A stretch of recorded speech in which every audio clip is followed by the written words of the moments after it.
now, meron tayong bagong modes for our Jimny XL. So ito na yung greedy air intake. Yan po, greedy intake. Ano natin kay Project Jimny XL.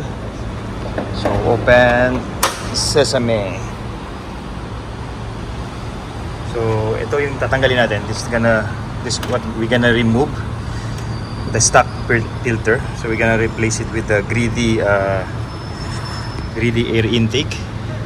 Anyway, it's an easy work because you just have to remove this two bolt, two here, one over here, and one another one, and then on the center will be clip. So we just have to remove this clip for the hose, and then yun na, easy to remove. So we'll start now, I think, or otherwise we're gonna check what's inside the box of greedy air intake. Ready all the tools that we gonna need it. I think maybe the 10 millimeter or 12 millimeter. So we're gonna check later. So guys, I already opened the box. So what's inside the box is, of course, our best greedy air intake.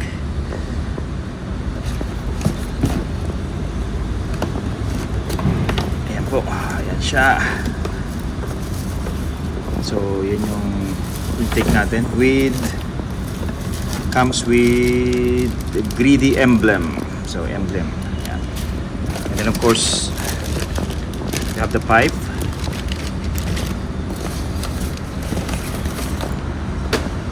I guess we have all the hardwares, the bolt, the brackets, and ito nga pala, in-attach ko na siya.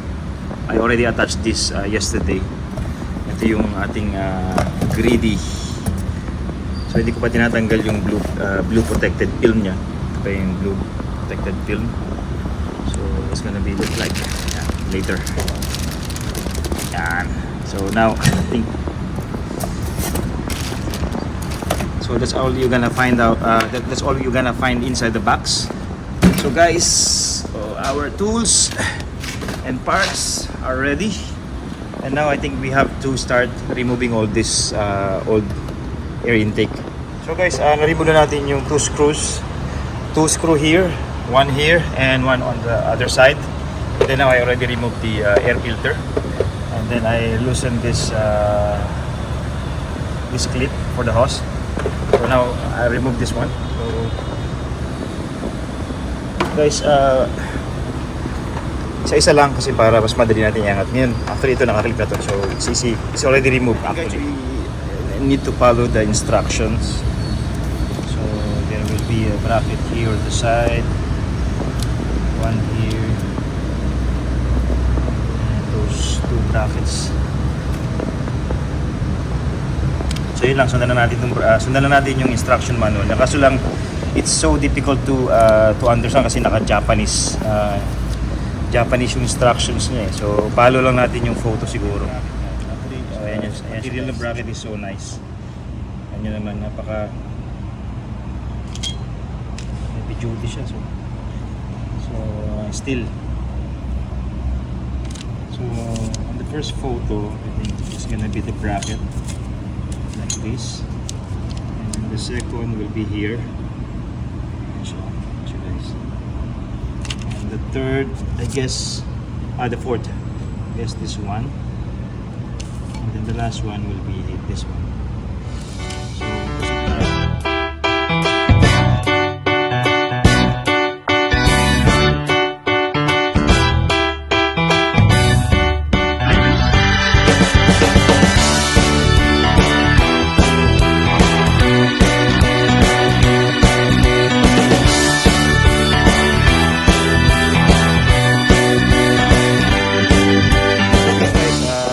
Natin lahat.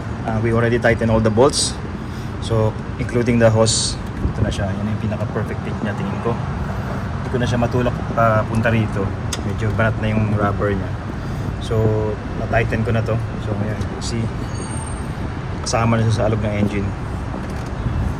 So yun guys, medyo malinis na tignan, nawala yung harang dito. So ngayon, pag gusto mo linisin yung engine, yung manifold niya, so it's easy na.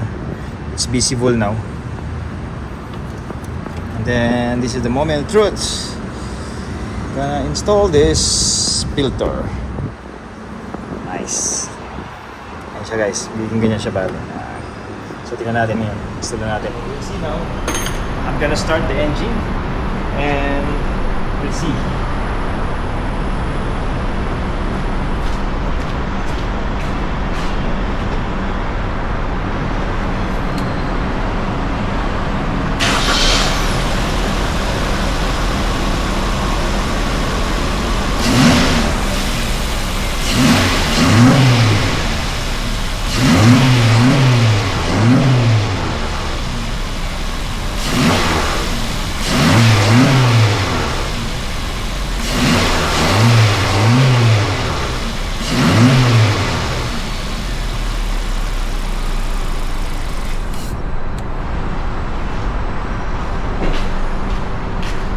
So guys, yun narinig nyo na. So final na natin. Lalagay ko na natin yung we're gonna put the emblem and then we're done. So send natin sa car wash para medyo malinis to. Our final touch, greedy. So hanapan natin ng pwesto dito. Medyo mataas, maganda. Or maybe this side. Siguro mas maganda itong taas. Yan. So itin lang natin yan. Pin lang natin, center lang natin, make it center and then pin. Tanggal ba? Yeah, pin. So now, it's a greedy. So ano yung greedy natin? So hindi ko lang tinanggal yung blue film niya. Eventually siguro Ben, hayaan ko munang ganyan para medyo ma-preserve. So yun guys. So our Jimny with air intake. And then ito yung last mode natin na ginawa. Hindi ko lang na-videoan. So meron tayong support for the master cylinder. So made of hard race. So yun yung engine natin. So meron tayong hard race. Meron tayong greedy. And then of course, we have the greedy hood damper. Napakalinis tignan. Medyo marumi lang yung ating Jimny right now. Pero dali natin sa car wash later. So yun guys. So that's all. Thank you for watching guys.